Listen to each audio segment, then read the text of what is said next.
Okay. Good morning, everyone, and welcome to the Greater Miami Expressway Agency April 2026 Board Meeting. I would like to call our meeting to order at 9:01 a.m.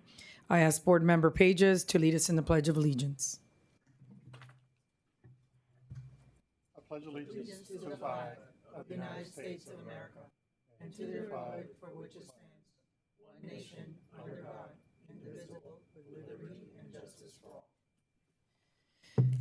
Thanks. You may be seated. Board Secretary, please conduct a roll call. Board members. Good morning, thank you. Board Member Blanco, Present. Board Member Cortina. Present. Board Member Espino. Present. Board Member Iglesias. Present. Board Member Peterman. Present. Treasurer Cancio. Present. Vice Chair Pages. Present. Chair Perez. Present. We'll set the agenda next. The agenda has been distributed to all board members. Are there any requested corrections or additions to the agenda? Yes, my name is Brett. It's not on the list. On the agenda? No, that's not the agenda. Those are the minutes from last time. The agenda's on your left. Right under, there you go. Sorry. No, you're good. Hearing no corrections or additions, the agenda is adopted. Before I move to declaration of voting conflicts, I just want to congratulate Board Member Espino, Board Member Cortina to the board. Welcome. You're welcome. We will now move on to item 5 on the agenda, the declaration of voting conflicts.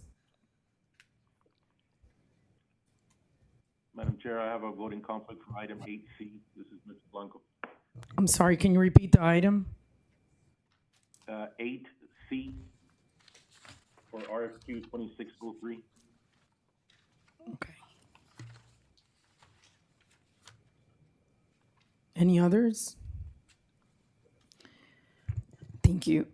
All right. However, before I proceed, I would like to just take a brief moment since we have new board members and just as a reminder for including myself, all of us, the oath of office we took upon joining the GMX governing board.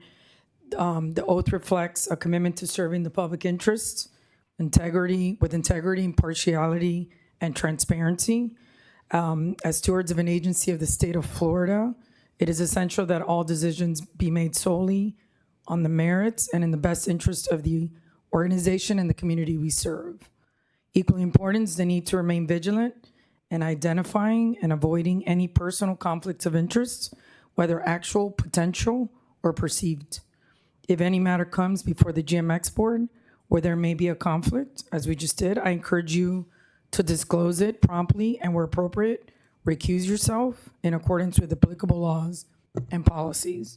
Maintaining public trust, as you know, depends on our collective adherence to these principles. Thank you all for your continued commitment to ethical governance and public service.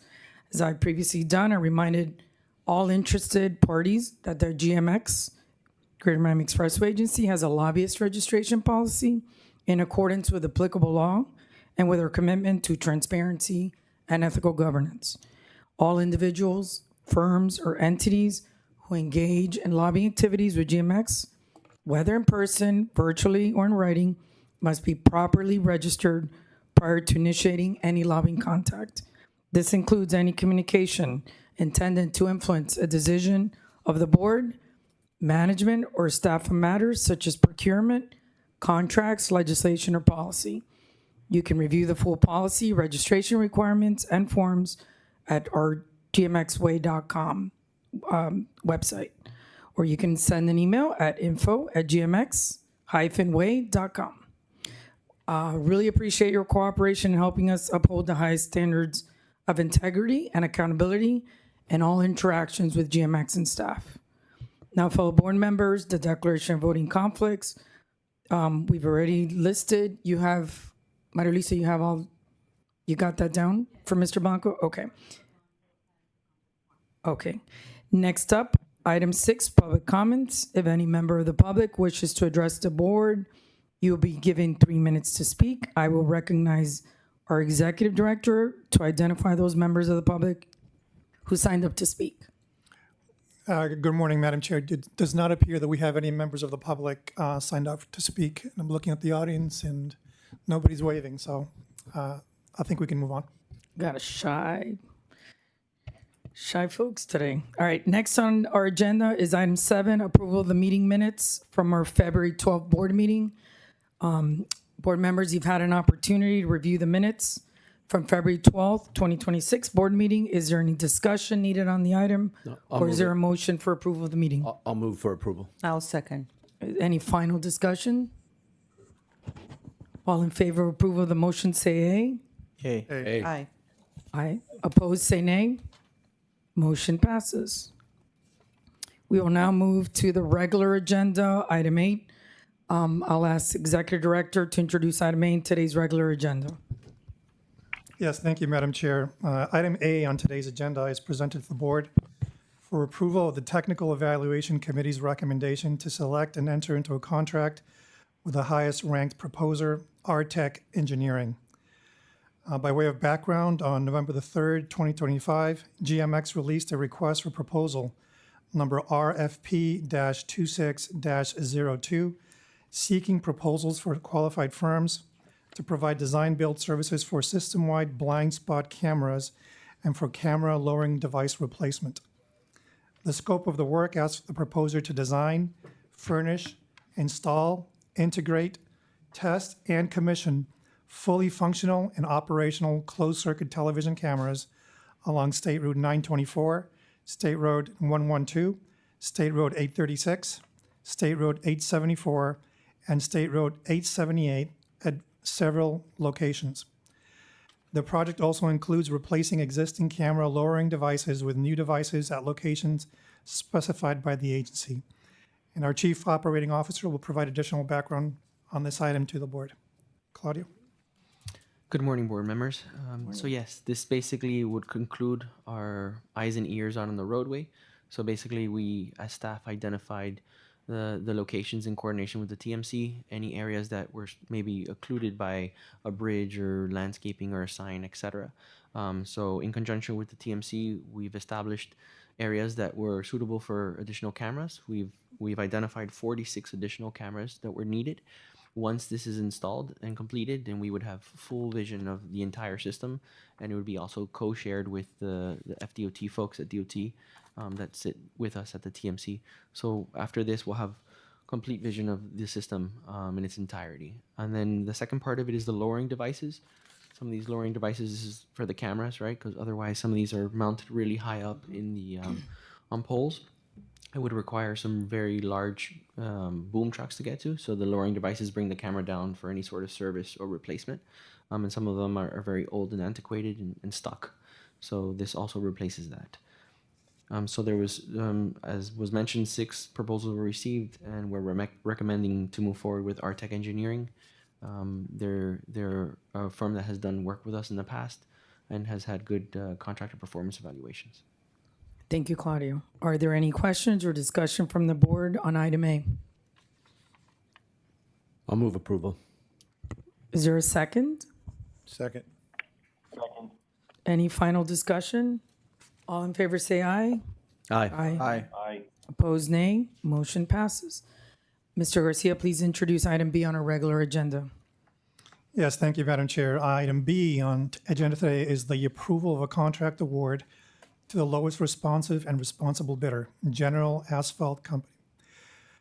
On February 3rd, 2026, GMX released an invitation to bid for GMX procurement contract number ITB-26-01, seeking bids from qualified contractors to provide construction services for system-wide milling and resurfacing. The work consists of construction services, including all labor, materials, equipment, traffic control, and incidentals necessary for milling and resurfacing the main line and ramp pavements at 11 segments located throughout the GMX system. The intent of this project is to preserve and enhance the safety and operational performance of the roadway by restoring pavement conditions, improving friction characteristics and drainage, and maintaining clear, consistent travel paths, all while minimizing impacts to traffic and maintaining system continuity. Mr. Diafidia will once again provide additional background to the board. Yes, board member. So item B, as you're aware, when the agency moved away from the asset maintenance structure and we went to individualized contracts for every sort of maintenance services, the only one that was missing was the asphalt because we were taking care of that in the past with construction jobs that were active. At this point in time, it was necessary to bring this contract forward in order to address some of the backlog that we had. So this job is intended to be a system-wide contract that's going to address all the backlog of maybe deficient smaller paving areas that were a result of maybe car fires or small segregation, things like that. So it's going to be throughout the system and it's going to be very sporadic. So it's not going to be long paving operations.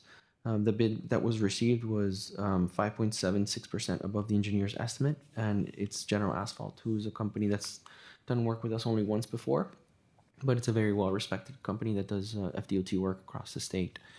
So there's going to be a subsequent contract after this one, once this one is over, to do just the general ongoing maintenance of any future issues that we may have.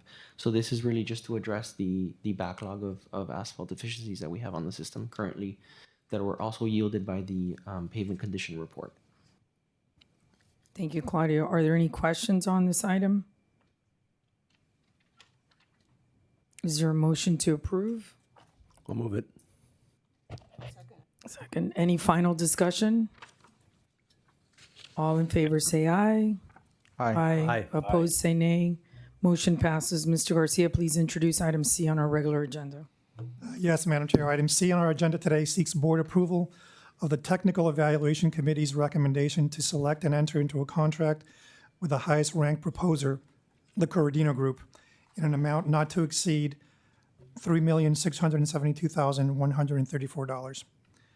On December the 18th of 2025, GMX released a request for qualifications number RFQ-26-03, seeking proposals from qualified firms to provide project development environmental study services for State Road 836 Dolphin Expressway from west of State Route 826 to east of State Route 953 Lejeune Road. This is for GMX work program number 83635-000. The objective of this PD&E study is to evaluate and develop improvements aimed at alleviating existing congestion within the corridor. Our Chief Operating Officer will once again provide additional background for the board. Thank you, Claudio. Yes, this item is actually very important for us. I'm very excited to move forward this initiative. This is, as you are aware, this agency has done quite a big effort to modernize 836, which is our crown jewel. We went through the 836 28 and 29 project, which widened 836 to 4 lanes at 87th Avenue and from the Palmetto all the way to 17th. The 395 Signature Bridge project is doing the improvements east of 17th. And we recently completed about a year ago the 836-34 job, which did all the new movements at Turnpike and 836. And as you are also aware, we are currently in design for the widening of the piece that's between 87th Avenue and the Turnpike at 97th Avenue to widen. So once all this is complete, we're pretty much built out, but we still have an issue at 57th Avenue. And obviously with the introduction of the MFP, it's very critical for us to study the impacts at Lejeune. So this PD&E is very critical to the success and being able to move traffic efficiently through 836. So the RFQ was released and we received 6 proposals from very qualified firms. It was actually the TRC debated for quite some time and it was a very close evaluation. Ultimately, the recommended firm was the Corradino Group, and this would be not to exceed amount of 3.67 million. So once, should the board approve this contract, we would move forward to negotiations with them. And the duration would be 36 months, but the intent is to try to expedite that as best as we can. One of the things that we put in that we'll be discussing with the firm is not just providing ultimate solutions, but providing short-term improvements, midterm, and then ultimately the ultimate build-out. And that would be dependent on our financing plan. Claudio, any firms that applied this and all these that had not done business with the GMX before? Any else? Any? Yes. So the Cordina Group, the one that is getting recommended for approval, the last time they did a contract with us was from 2010 to 2015. It was a PD&E on State Road 924, the Western Extension. Kimley Horn has had one previous design contract with us as a prime. CTS has never had a contract with us. This is the first time they put in for a bid with us. ACOM has had one previous CAI contract and one current one. They're the ones that do the operations at the TMC, the actual operators. Stantec has one previous PD&E contract, which is the Kendall Parkway. And then Volker has never done a prime job with us before. Okay. All right. Are there any questions or comments from the board? I have a question. Board Member Peterman, you're recognized. Are any funds allocated in the 5-year work plan for any of the improvements that this study may? That's a great question. No, because to we don't light. know what the improvements are at this point. So right now in the current work program that's funded, only the PD&E study.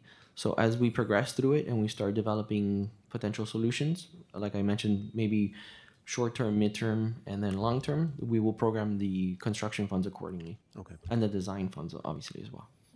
Thank you. I'll move it for approval. Any second? I'll second. Okay, all in favor say aye. Aye. Opposed say nay. Motion passes. Okay, next on the agenda, we have informational items. No board action is required. The only item this month is the procurement report. Madam Chair, Yes, I did think I miss? you skipped me, Madam I Chair. skipped your executive, yes. I apologize, No worries.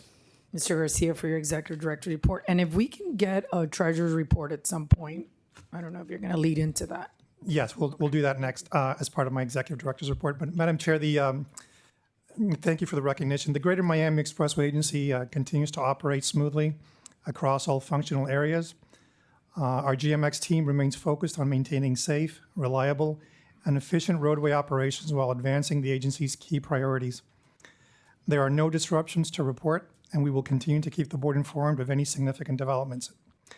On the financial side, last month, credit rating agency Fitch Ratings affirmed an A- rating on approximately $1.1 billion in GMX revenue bonds, maintaining a stable outlook for our agency. Fitch further noted that GMX's rigorous inspection practices exceed the requirements established by the Florida Department of Transportation, which reflects our strong commitment to operational excellence and asset management. On the operations side, GMX continues to advance a range of safety initiatives across the system.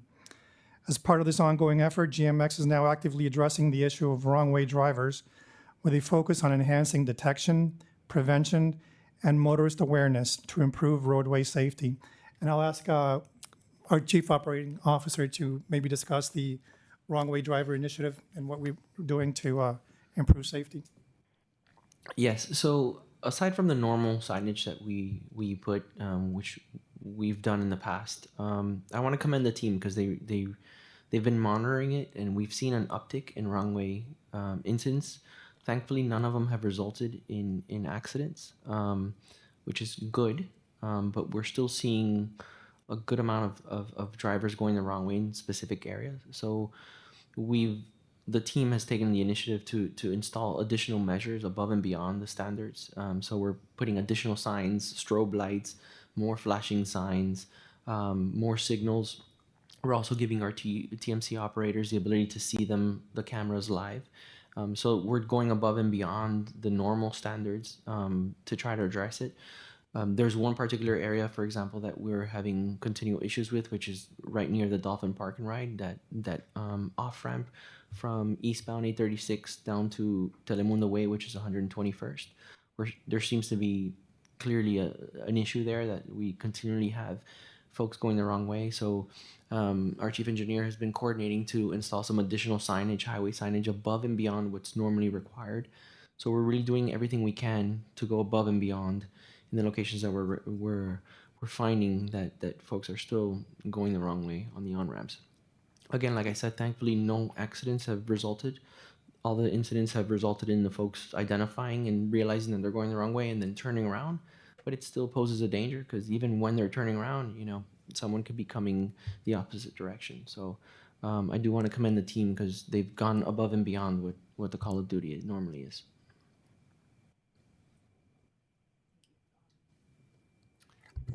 Yes, Madam Chair, through the chair. And so thank you, Claudia, for that update. And Sandy, would you like to provide a treasurer's report for the board? So in front of you is the interim financial report. No surprise there. The same issues that we saw at the end of the second quarter for the revenue remains the same, with a slight improvement. So revenues are falling behind due to several reasons, the delays in collections and the users' behaviors regarding sun passes. But what has been helping has been the shift from registration hold from the 5,000 last year in March to 3,000. So as a result, we see an uptick of revenue collection. And as it continues, the receivables numbers are getting a little bit smaller. But we keep monitoring it together with engineering to make sure that we're all in sync as to where the problems are and how we're seeing that we're getting relief a little bit. It's slow, but it's getting there. We're catching up with the revenue collection. Thank you. Are there any questions from the board? I do. Board Member Pages, you're recognized. Thank you. At the last board meeting, one before that, we had agreed to have some type of committee or some type of organization to look at this issue. Is that still ongoing? Yes. That's an ongoing effort. This is an ongoing activity because it's an ongoing systematic problem. that The numbers all are not, agencies their numbers, I mean, as a financial guy, I look at long-term trends. The numbers are not happy. They're not happy numbers. They're sad numbers, or sadder. I'm truly concerned on this registration issue, the pay by plate, and the whole process. And I think as this thing progresses, it becomes a much more serious issue that we really do need to address. And I know there's a lot of, we're not the only fish in that pond. There's big fish, big sharks, but it's concerning for us as a governing board to see where the numbers are and where the numbers have been heading. So I say that in generic terms, knowing a lot of the other issues, but we do need to put this on a higher priority list. Any other questions? Madam Chair, Board Member County, you're recognized.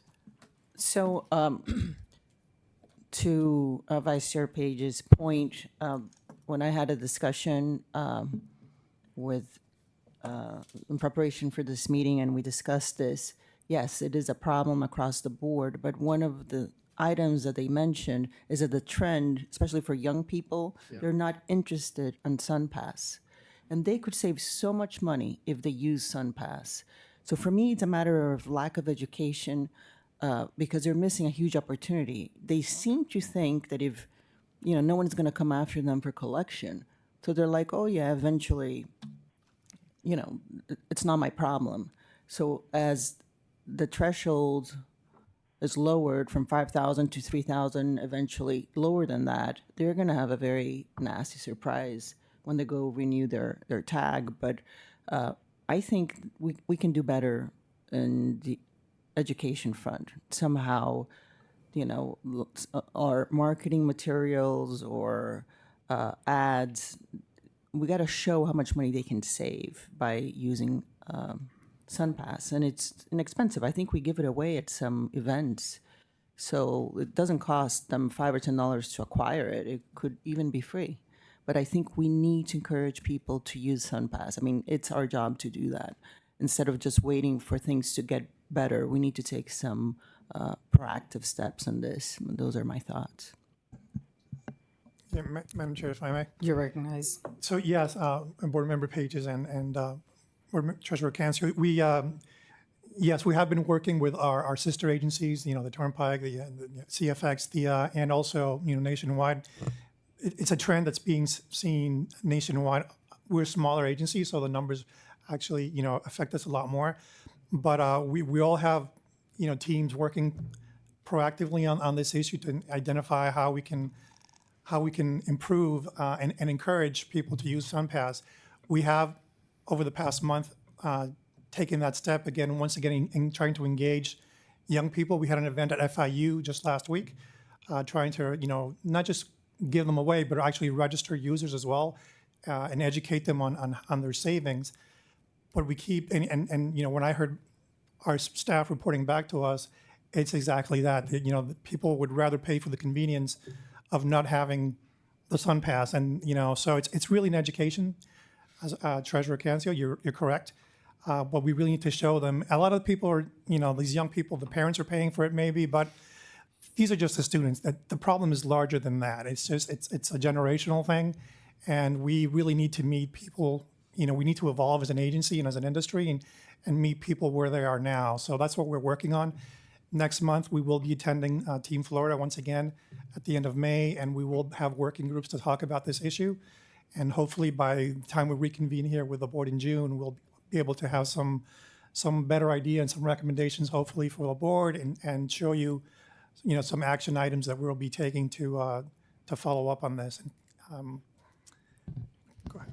Board Member Pages? Other legislative reliefs that we may need to pursue?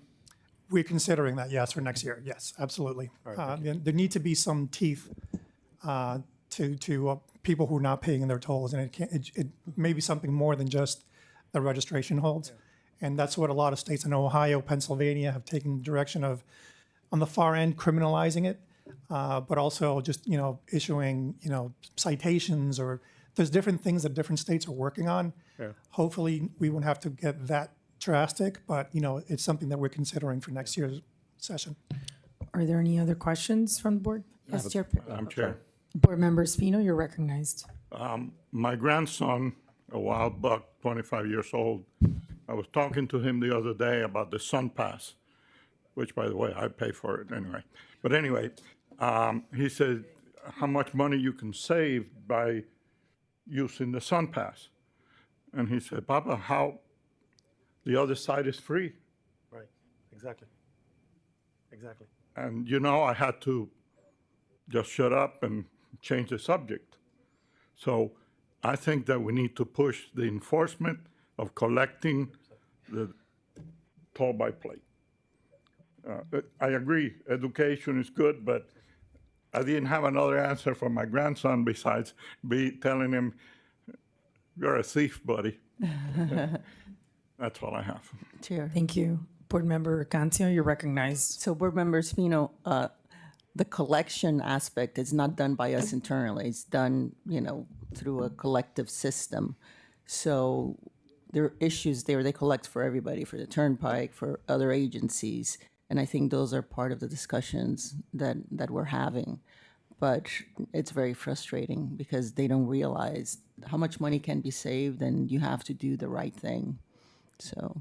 But what are we doing as an agency to ensure the Turnpike, which I believe is the one that's doing the collection, right?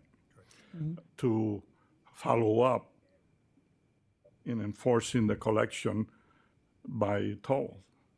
Is there anything else that we can do, Mr. Director? Yeah, board member. The Turnpike is at the front end of this. Obviously, we have a back office that's charged with the collections. At the end of last year, there was a change from the collection agencies that they had for people that have not paid their tolls. They now have 5 companies pursuing that. That number is going to be adjusted sometime this year, depending. I think it's performance based. They'll take the 2 top, performers, and then they'll be tasked with the collections. But the Turnpike is very aware. Clearly, we have. I personally have monthly meetings with the Turnpike's executive director, and the THIA and CFX as well. So there is an effort to ramp up on those collections. There was a bit of a lag that we saw a couple of months ago, 2-3 months ago. There was a lag from collections from the time that they had 2 collection agencies to the new 5 companies that came on board. So we saw a little bit of a lag in collections there. Those numbers are now coming back up again. So they're ramping up. The other thing that we're seeing is, that we haven't touched on is we have, on the positive side, we're seeing an increase in traffic. So the transactions keep going up. It's just the collection is taking a little bit of time to catch up with that. Are there any other questions or comments? Board Member Iglesias, you're recognized. Thank you, Madam Chair. I'll just add back to the marketing standpoint that there does need to be a strategic, I think, push towards trying to target a younger generation. I think on the Turnpike side, I know that they're trying to do the same thing. Most recently, they've invested a lot of marketing and sponsoring in prime events, UFC fights, for example, like the one that just happened this past weekend in Miami, was something that was a targeted approach to make sure that we can get to a younger generation, broader audience. I think education is a big part of this. So I do want to just echo some of the comments made earlier. I think reaching that type of perspective when it comes to understanding what it means at the end of the day to pay for a toll and how convenient it is to actually have a sun pass is important. So Thank you. Any other comments? Madam Chair? Board Member Cortina. Go ahead. Thank you.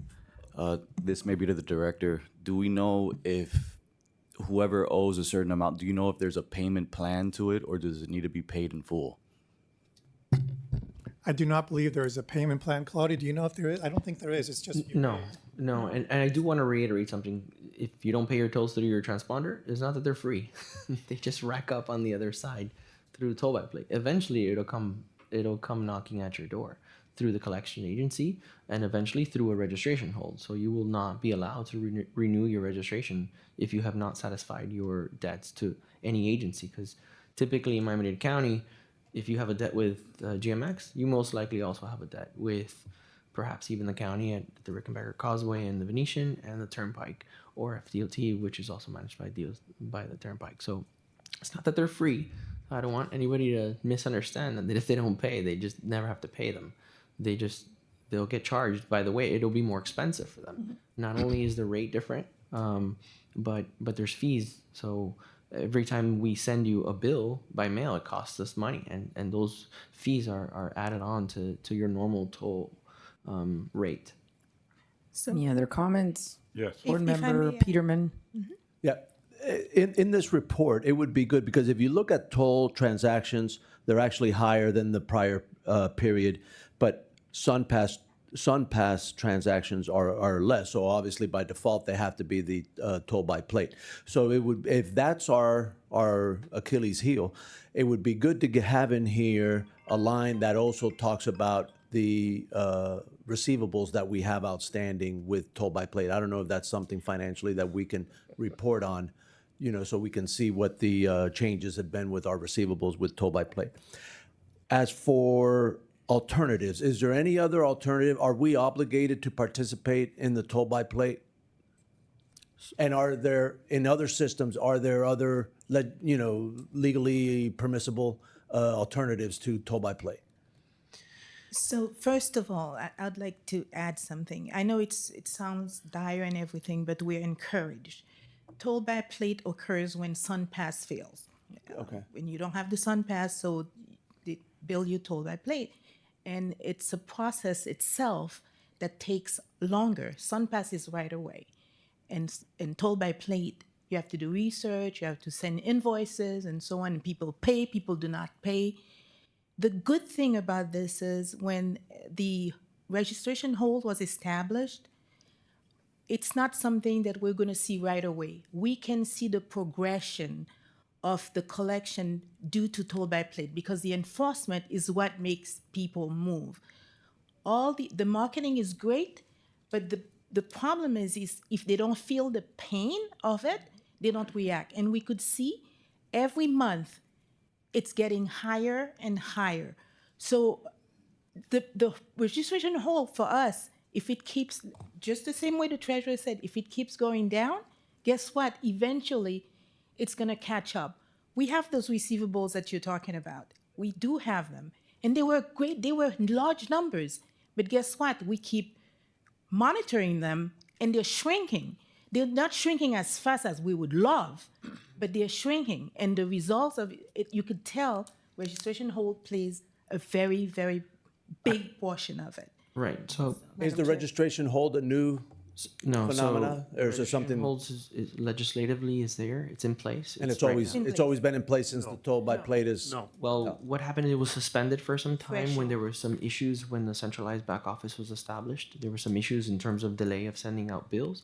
So the registration holds were suspended for some time, and now they're coming back. They're just doing it in thresholds so they don't overwhelm the call centers and the walk-in centers, right? Because if you just start, if you just reinstate it all at once, we would completely overwhelm our call centers and our ability to handle customers in a timely manner. So they're doing it in steps. So by the way, it's not just a registration hold. We also send out something called the red envelope, the red letter. So if, for example, the threshold currently is at 1750. So if you owe 1750 or more, you would get a letter saying, hey, pay, or otherwise the next step is a registration hold. And that comes down as the registration hold threshold also comes down. So this is, Before you leave that, Claudio, the $1,750? yes, sir. We have to wait that high before we send to collection? Is that legislatively, or is that So if you have a toll by plate, right, and you don't pay, first month we'll send you a bill and a letter. Second month we'll send you a second letter. After the second letter, you already go to collections. What we're discussing now is the actual implementation of a registration hold on your registration. This red is that letter- legislatively set, that 1750, that you can't No. have a registration hold until No, it gets to it's just a $1,700? strategic approach to not overwhelm our call centers. So we're bringing those thresholds down in conjunction with the turnpike. It'll eventually go back down to the original levels, which I think it's 100 or even lower than that. It was $5. I'm sorry. So we'll get to the point where we'll be putting registration holds on everyone, even if you have any sort of outstanding bill. Okay. We're just not there yet. It's a process in order to not overwhelm our call centers. How long? How long? I'm not sure about that answer because it's in coordination with all the agencies, not just us. That threshold is not decided by this agency, so we are pushing on the back end to continue to lower it, and it has been lowering at a much faster rate now. And are those outstanding debts reported to the credit bureaus? Like when we go to collections, are they reported to the credit bureaus? So, unfortunately, no. Is that because it's prohibited by legislation, by statute? Well, there was a lawsuit, 2019. It was a class action lawsuit that basically says when you're driving on a roadway, you're not implicitly entering into a contract. So it doesn't actually. It does affect you. So collections are still there. They'll still send you a bill. You have to pay your bill. They're just what's missing right now is the registration hold for the lower thresholds. But we have been doing different efforts. I think to address your prior question, what are we doing differently? There's basically two ways nationwide that we collect tolls, either through a transponder or through a toll by plate, right? We are now working and will be fully interoperable, meaning that whether you have a SunPass or you have an ePass or Easy Pass or any Peach Pass, whatever transponder you have, we'll be able to read it, we'll be able to identify your home agency, and we'll be able to collect the money accordingly. So that's one way. There's alternatives that we're also looking at potentially being able to move forward into this newer, younger generation. We have a pilot project with our toll systems integrator right now with TransCore, where we're trying to develop an application. So instead of you having a transponder in your vehicle, you would be identified through Bluetooth in your phone. So now it's not super easy to do. It's quite difficult because if you're driving a car with 4 other people and all of you have your phones, you have to be able to identify that the person, be able to bill the correct person, right? Say, okay, this is the owner of the vehicle, this is their signature, the Bluetooth, etc. So we are working with that. We already signed the agreement, and so we executed it. We're already in progress of doing that. But the problem with that is that it requires 2 things. It requires folks to download the app and give permission, right? Because basically your Bluetooth will be on all the time in order for it to work. But we do see promise in it. The folks that are working on it were ex-Google folks that are really savvy in this, and Danny and his team is doing a really good job. We'll be implementing it on 97th Avenue, and we're gonna actually ask board members and staff to test it out for us. You won't be billed, but we'll be able to see and make sure that we can compare it with your actual SunPass transactions and make sure that it's accurate. And then we'll start rolling it out in phases. to me in my head, one of the lowest lying fruit, for example, is the rental car companies. When you're a tourist and you come here and you rent a vehicle, you get charged these absorbent fees Big by the time. rental companies just to use their transponder, right? This would be a really easy way for someone to take a picture of their license plate of their rental vehicle. It'll be optimal, like the character recognition would be automatic, and you would be able to set a time frame. I'm renting the vehicle today at 9 a.m. and I'm going to turn it in on Friday at 12 p.m. Right? And so please, and then you put your credit card information in just like any other app, and then any toll that gets incurred during that period, you would get billed accordingly to your credit card, and then it would stop whenever you put the stop. So we are looking at different alternatives other than the traditional transponders and toll by plate methods. But we're really kind of pushing the threshold. The other problem is that we're not the only agency that collects tolls in Miami-Dade County, right? So you have the Turnpike, you have DOT, and you have the county. So all agencies, because if you're a tourist, you're gonna assume that, oh, once I have this app, then I'm done in Miami-Dade County.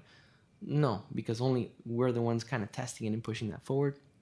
Ultimately, we'll have to have buy-in from all the agencies locally in Miami-Dade County for it to work effectively. All right, final question, sorry. Follow up.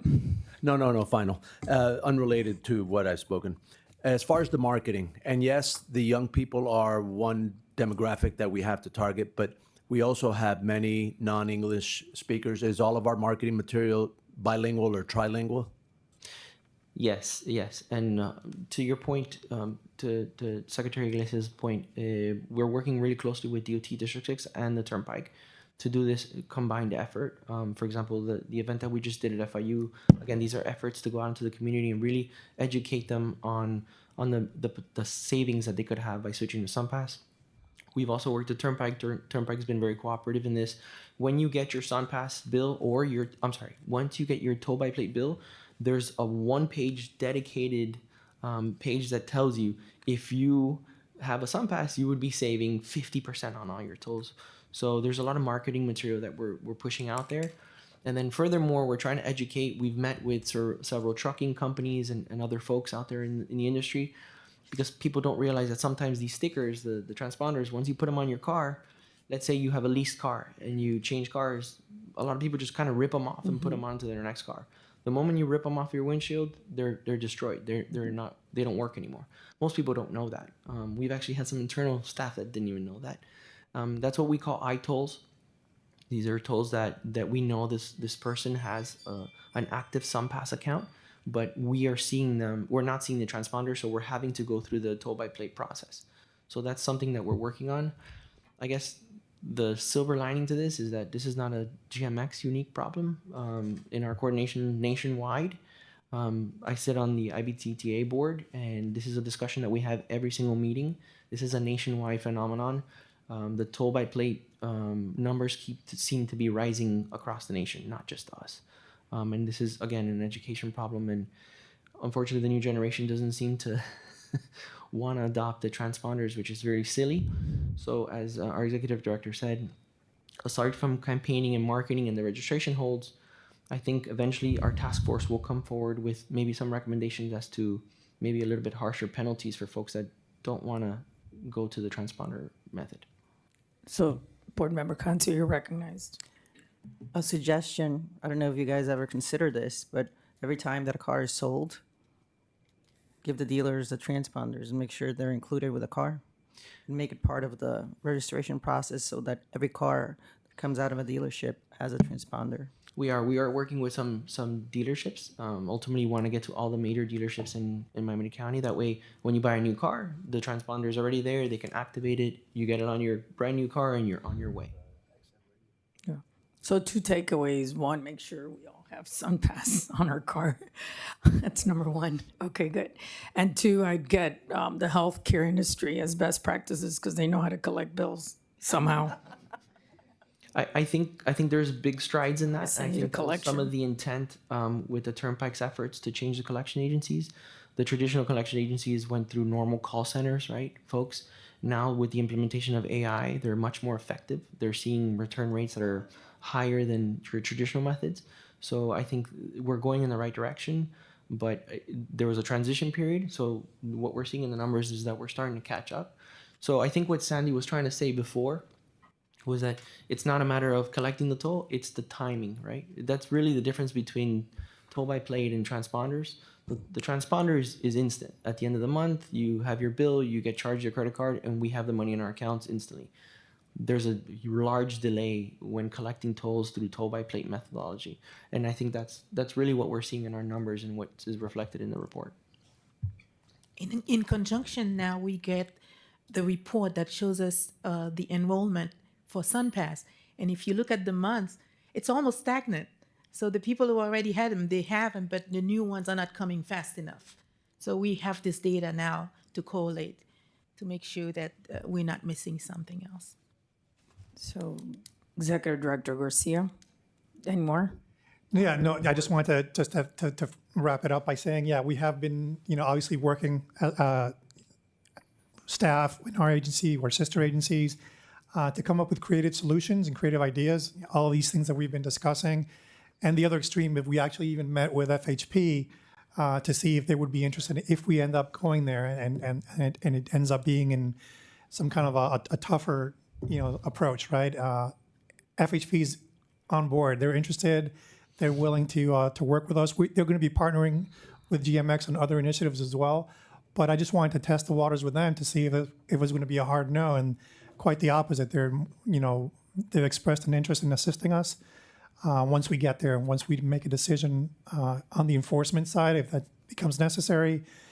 So we have the full gamut from that to education and reaching out to the community in Spanish, Creole, English, as much as we can. So, but we'll keep the board fully apprised. We take it seriously. Obviously, we heard the board's message loud and clear a couple of months ago when we started talking about this.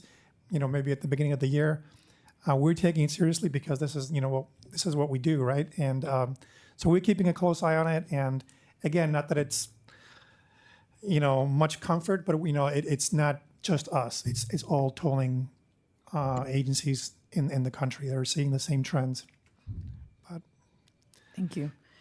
Next in the agenda, we have the informational items. There's no board action. The only item is the GMX procurement report. Yes, Madam Chair, and that's just an informational item. It should be in your agenda package already. Okay. And if there's any questions or discussions on this item from the board? No? Okay. Finally, announcements. The GMX board will meet on May 27th, 2026 at 9 a.m. for a budget workshop. And the next governing board meeting is Thursday, June 11th, 2026 at 9 a.m. Are there any other questions, announcements, staff direction, final comments before we adjourn? Madam Chair, Yep, board members speak. I would like to express to mainly our board members, staff, and the public my utmost interest in the Kendall Parkway. I live in Kendall. So there were items that were tabled last year. One of the comments was that there was not a full board. Now you have a full board. If you look at your minutes of the August of 25, the board instructed staff to stop some of the items that were going on for the Kendall Parkway. I believe that this is a very needed item. I know that there's money problems on it, but we need to kick it and get it going. I believe Tallahassee assigned some money with the DOT and et cetera, et cetera, et cetera. But anyway, so to get started, I believe, or I would like to ask the board to consider asking staff to schedule the next workshop meeting. It was indicated to me from staff that the next step is to have a workshop on the Kendall Parkway. I would like to see that scheduled as soon as possible so we can get it going. The other item is there's 3 contracts that were awarded and a notice to proceed given, geotechnical contracts. And then they were stopped after that August board meeting. I would like for the board to consider giving the go-ahead on those geotechnical contracts that have been awarded and I imagine funded, because if they were awarded, they had to be funded, and to get that item going.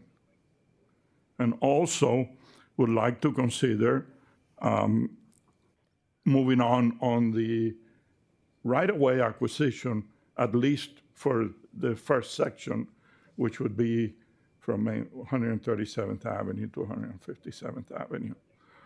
Again, I think that there's such a dire need for the Kendall Parkway that we need to do all we can to get it going.